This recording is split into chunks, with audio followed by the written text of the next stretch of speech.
Why can't I let go of past hurts even when I want to? I worked hard on myself, but old wounds still creep into my relationship. Why is this so hard to let go? And how can I finally move forward? If you are someone who's meticulously worked on your inner healing, but you still find that as you go about your life, there are old wounds that keep getting dredged up, it can feel very demoralizing, and it can feel like, oh my God, was that work a waste? Did I not do anything? Do I ever get to progress? You could have that initial upset. And it's all right. And what I'm here to give you is some good news that old wounds, when they come up, they're not coming up the same way. You have come up to a certain level, and this is just the next level. Just like a video game, the only reason you're being invited to the new level to see the same old wound now from this perspective is because you've done the lower levels. So what I'm inviting you to is a reframe of when the old wounds comes up, when you have meticulously been healing yourself, to see that old wound now as not in your way, to see the wound as the way, is the way out. When you tune into what the old wound is saying, you will learn precisely where the healing is needed, what the healing will look like. The wound itself will teach you. As a general frame of reference, I want you to know that wounds are not here to bring us down. They are doorways or portals out of our pain. And the second question is, how do I stay true to myself without losing the relationship? How do I stay authentic and honor my needs while still showing up fully for my partner? The great misunderstandings when we are loving deeply are myths that we have been given. These myths are the reason a lot of well-meaning people are not able to make it to relationships. They get hurt in relationships, the relationships break. So one of the myths is that I must destroy myself in order to love you, that if I love you, that I must put you above myself. And what I'm telling you is that anytime you are loving someone by putting yourself aside, you are hurting yourself and the relationship and your connection to that person. Any love that you want to have, that you don't want to have strings of attachment, strings of transaction, strings of that lead you into pain and violation. If you want to have a clean and pure love, all of your love has to come through you.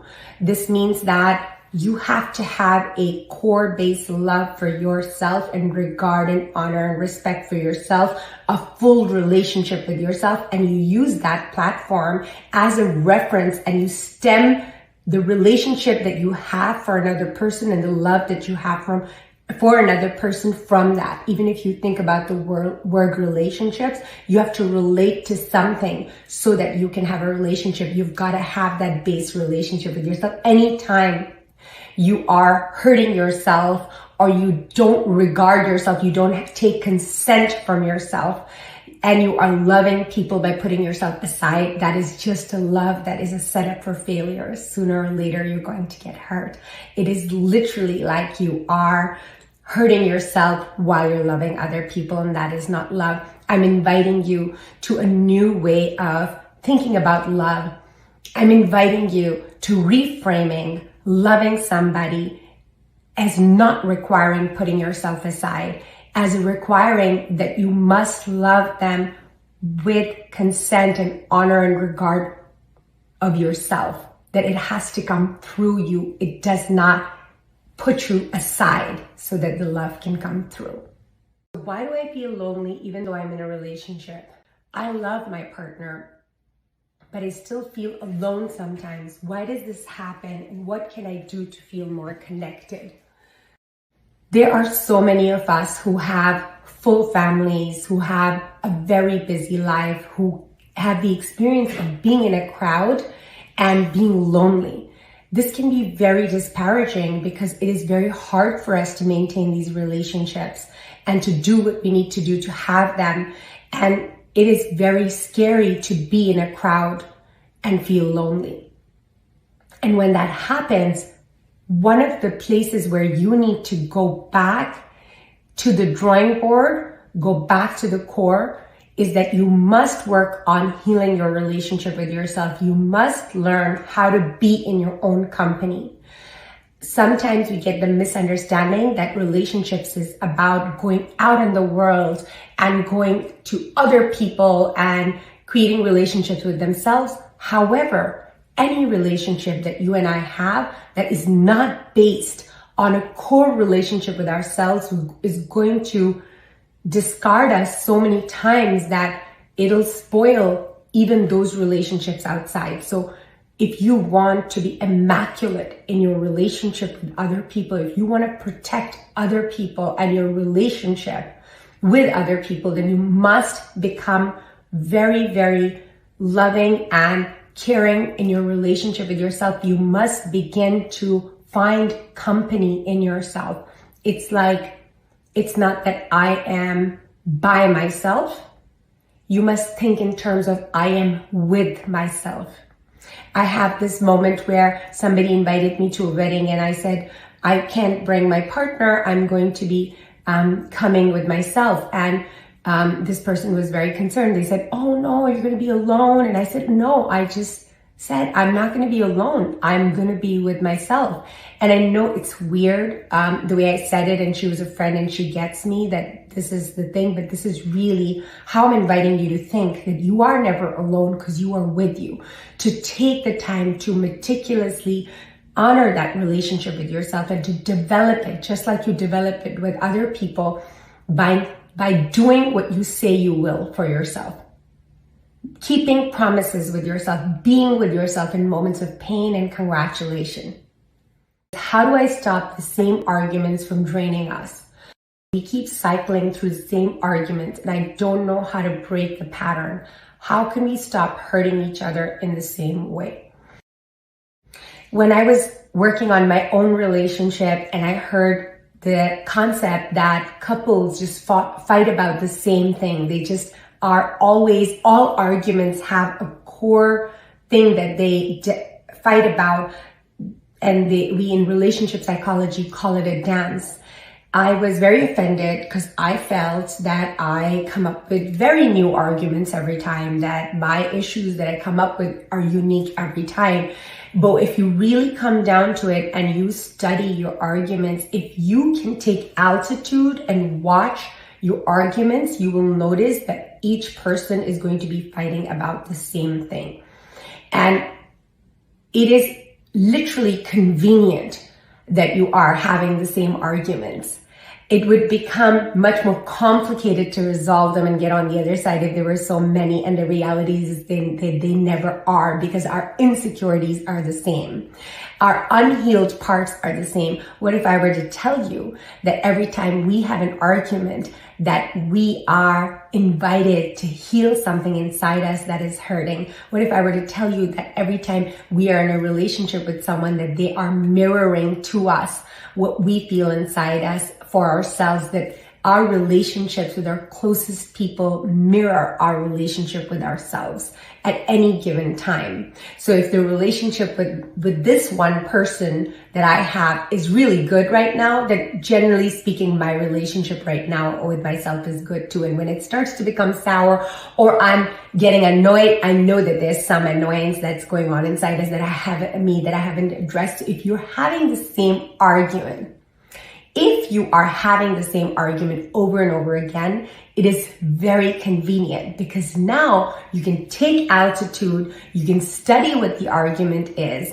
And in relationship psychology, it is very clear, and it's said that we fight about the same things because our insecurities are the same, so our arguments are going to be the same. This is extremely helpful.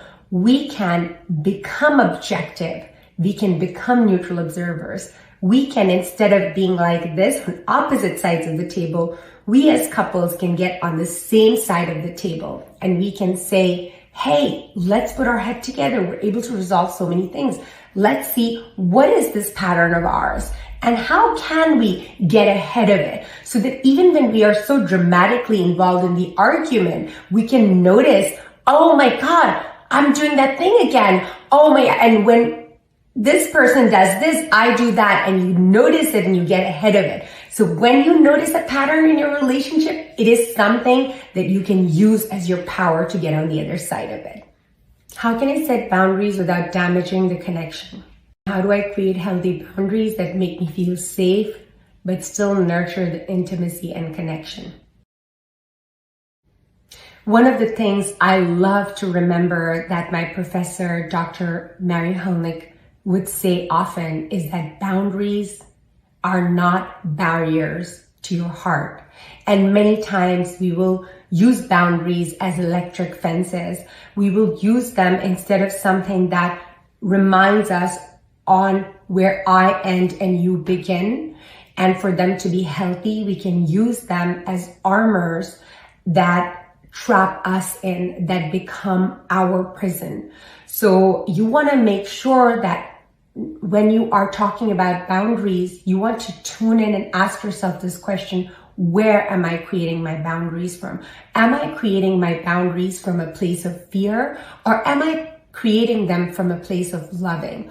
Am I creating my boundaries against someone else, or am I creating them for me? Sometimes when you're creating your boundaries for you, people get offended and they think that it's against them. But if you are grounded and rooted, that you are clear that you want peace and you are not doing something against them, you will know that these boundaries are healthy.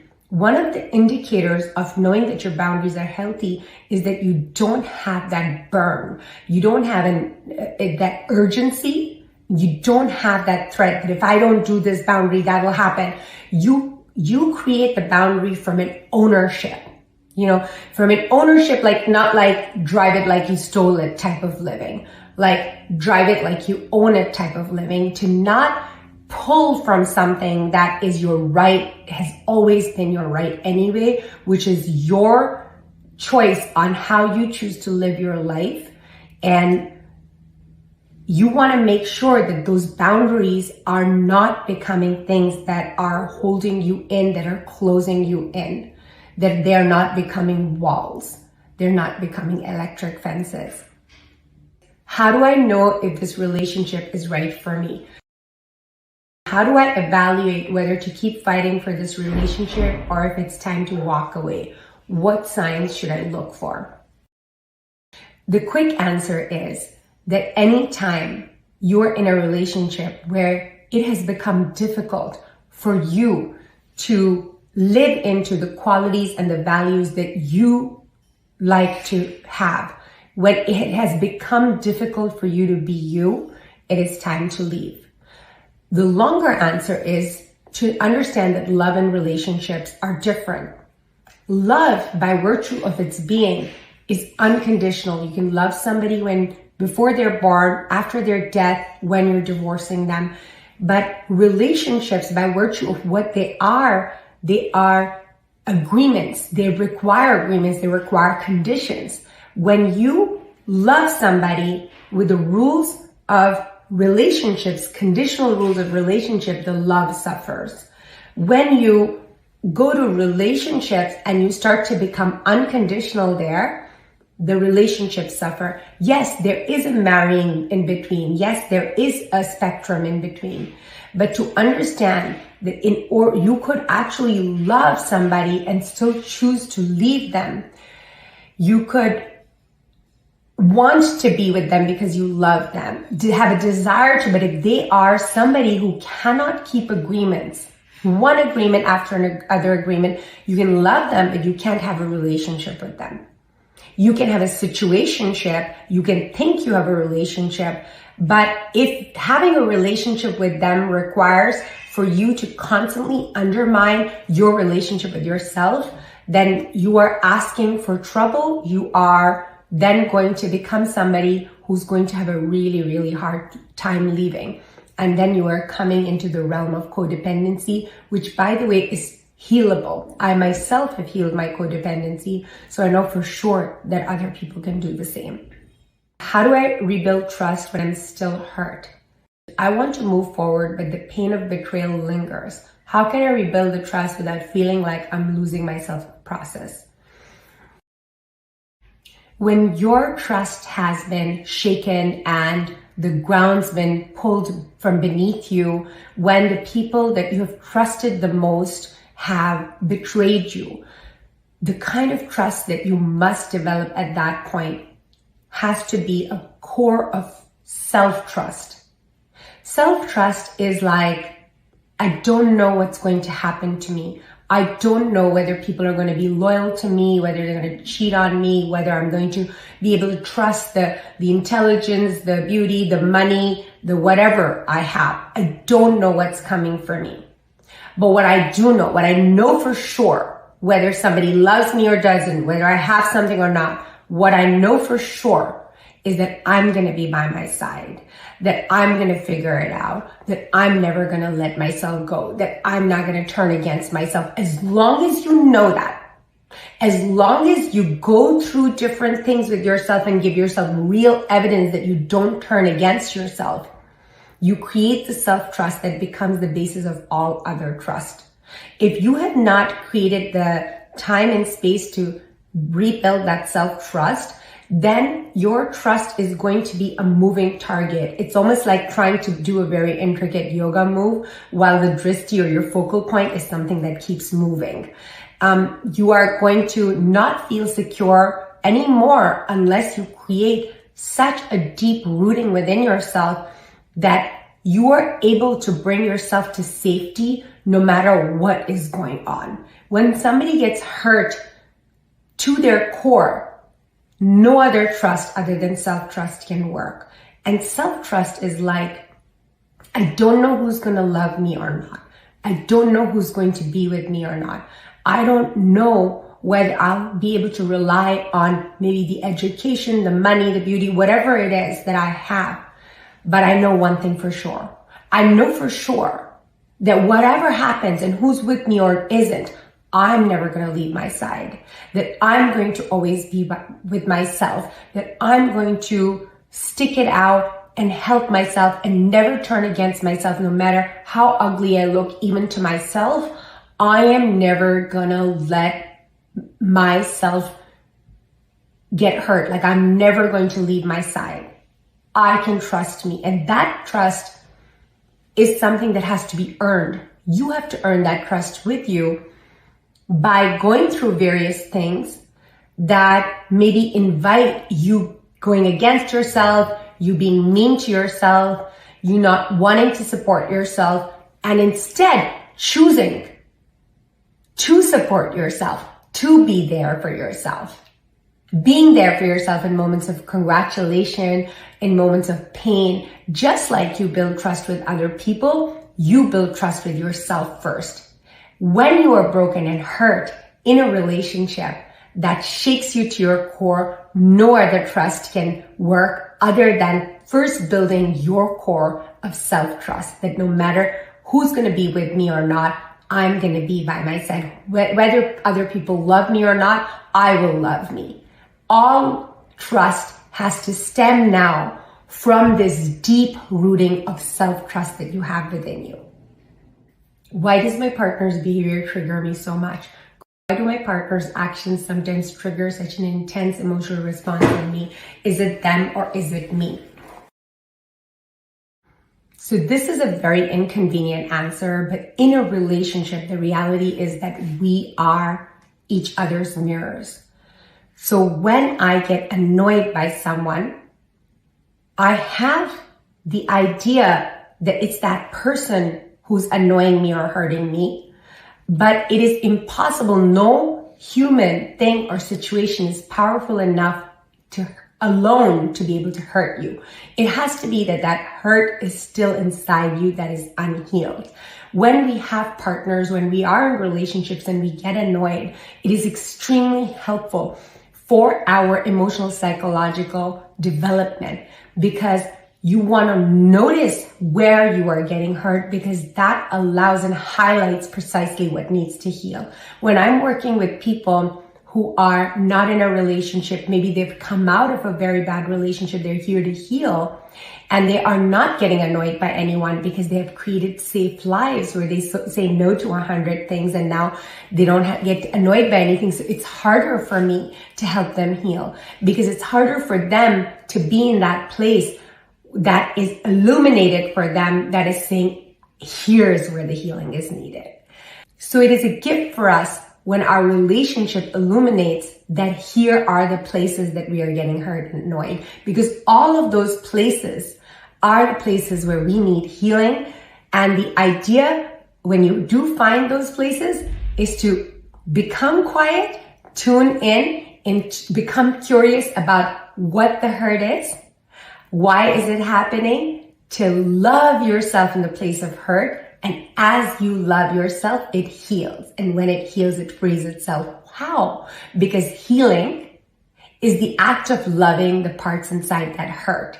So as soon as you find the hurt, you give it loving, you heal it, you release it, you let it go. You do this enough times, people can continue to hurt you and annoy you the way they always do and the way they always will, because people will always do what they want to do, no matter what you say. But the only difference is there's nothing inside you that's attracted to that, that attaches to that, that is connected to that, that is catching that. It just comes and it just wipes over you. Can I heal the relationship if my partner isn't ready to change?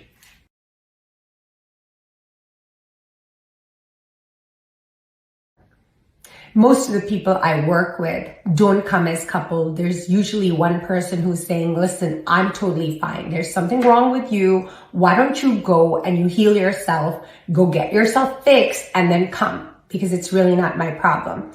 So in relationship psychology, we understand that relationships are system. And I want you to imagine that if there is a gear that has all of these pegs in it, that if you change one gear, then the whole system changes. So one of the most gorgeous things about working with relationships is that if your change is deep and complete and it's grounded in your loving and regard, not an againstness about another person, that it is focused on you, the change that comes through you is so inspiring. It's so deep that it doesn't just flip over and change every time you're riled up in a new way. It is so thorough that people around you start to change. If you would like to bring a revolution in your relationship, follow the rules of revolution that you see all of our greats follow. That be the change you want to see in the world. Be the change you want to see in your relationship. Relate to yourself the way you want others to relate to you. Treat yourself the way you want others to treat you. Because when we treat ourselves bad, we teach others to do the same. So when you treat yourself well, it becomes so much easier to treat others well. So it is 100% possible. This is what I do every single time I am with one person, that the whole relationship changes. One of the issues people have when they're working, coming as an individual counseling, when there's an issue with the relationship, is that this fear that, you know what, if I truly heal myself, that I'm probably not going to be able to stay with this person. I'm probably going to leave them. And I'm telling you, I had that concern myself, that if I truly commit myself to healing, I'm going to have to change everything. I kind of like these people and I've made commitments here. I don't think I can heal. I would keep that as something that would prevent me from healing. And what I'm inviting you to is this idea that when you are doing the work from a place of loving, it is completely different, because it is not against someone, and the change is so thorough and it is so deep and it's so pivotal to you being the most accurate version of who you are, that at one point you really can't be anybody else. And there's such a gentleness and loving in there that it invites other people to change. There's very few times when we are working as thoroughly as we are that relationships end, and it's usually when people are just adamant about that. Otherwise, all of the openings to start anew are created when you work singularly on yourself. I also want to add here that when couples come in my interview process, I require them to commit to me that if they're working as a couple with me, that each of them are going to be working on themselves and not keeping an eye open to see, hey, are you doing it? Because if you're not doing it, then I won't do it.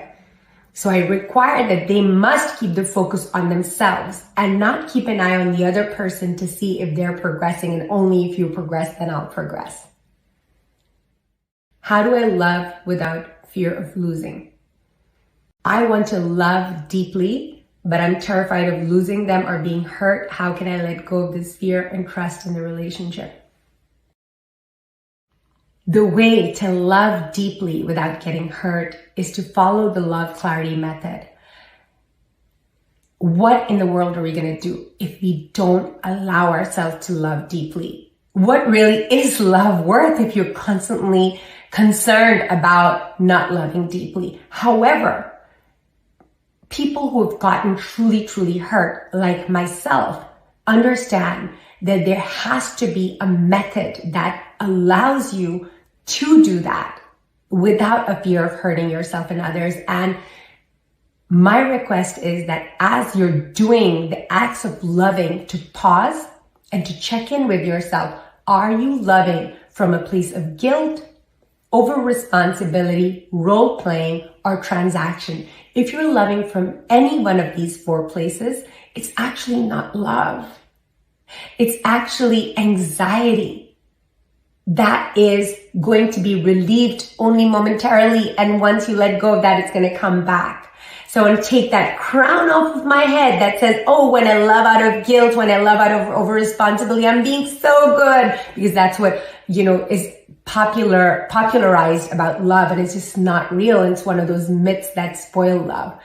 So if you want to love deeply without getting hurt, make sure you keep pausing to ask yourself, am I going to feel like a victim later after I do this? Am I doing this from a place of all of these things, all of these compensations and obligations, such as guilt, over responsibility, role playing, and transaction? If you're doing it from any of these 4 places, it's going to hurt you. It's going to hurt the other person. It's going to end up in you pulling back from love, which is, I feel, the worst thing. Because what are we here to do if we can't love?